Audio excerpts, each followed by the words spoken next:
Assalamualaikum warahmatullahi wabarakatuh. Sampurasun. Halo semuanya. Perkenalkan nama saya Tatan Abiasa. Saya duduk di bangku kelas 11-1 di SMA Negeri 1 Warung Kiara, Kabupaten Sukabumi, Provinsi Jawa Barat. Di sini saya akan menjelaskan tentang pembelajaran pendidikan karakter.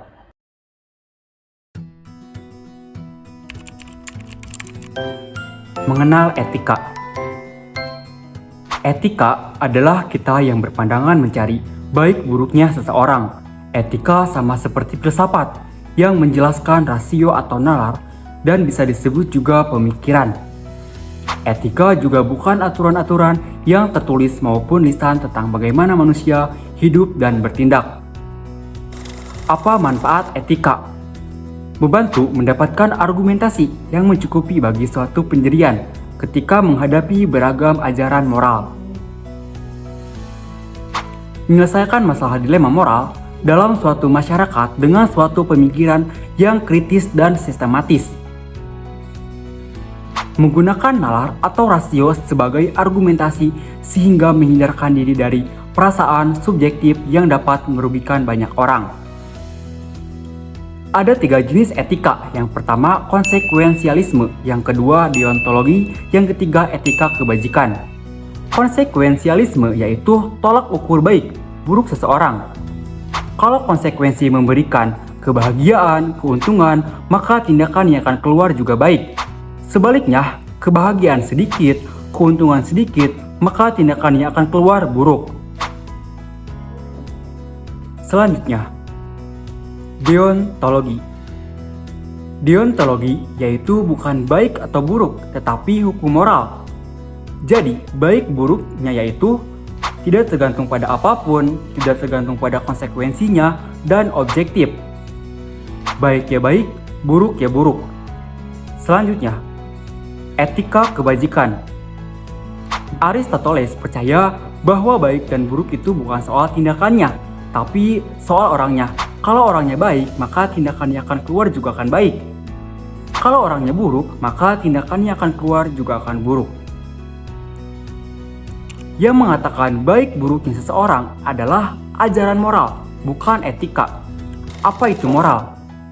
Hal yang sesuai dengan aturan yang mengatur hukum sosial, adat, atau perilaku di masyarakat. Apa itu ajaran dan konsep moral? Ajaran moral mengatakan bahwa manusia harus bersikap baik terhadap sesama. Sebaliknya, ajaran etika mempertanyakan alasan dan argumentasi manusia harus bersikap baik terhadap sesama. Kenapa ajaran moral, norma-norma moral harus dikritisi? Karena saat ini manusia hidup bermasyarakat yang semakin bermoral. Norma-norma dan ajaran moral semakin banyak. Etika dengan sikap kritis dan objek berusaha untuk melakukan penilaian dan tidak mudah terpancing dan mengikuti ideologi-ideologi tersebut.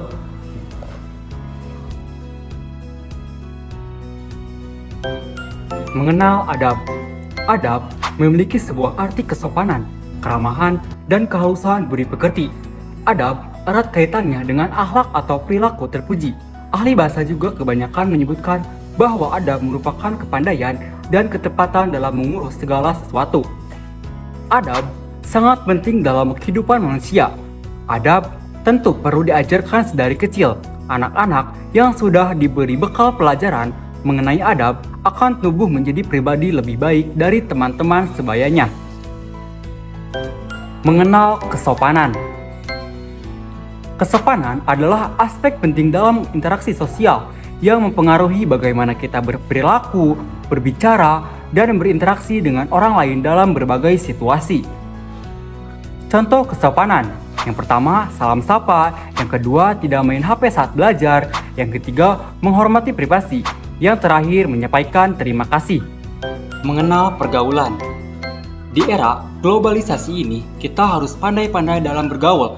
Jangan sampai terjerumus ke dalam pergaulan berbahaya yang dapat mengancam masa depan.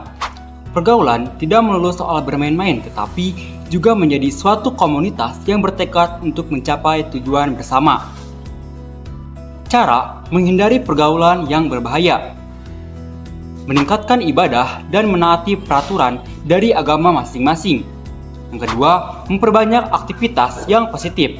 Yang ketiga, menghindari aktivitas dan perkumpulan yang kurang penting. Yang keempat, memilih dan memilah teman. Mengenal budi pekerti.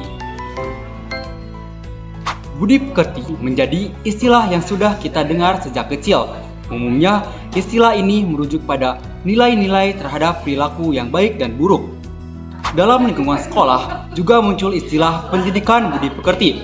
Istilah ini mengacu pada upaya untuk membentuk perilaku peserta didik yang tercermin dalam kata, perbuatan, sikap, pikiran, perasaan, kerja, dan hasil karya. Melalui pendidikan budi pekerti, siswa diharapkan mampu menggunakan pengetahuan, mengkaji, dan menginternalisasikan, serta mempersonalisasikan nilai untuk mengembangkan akhlak mulia.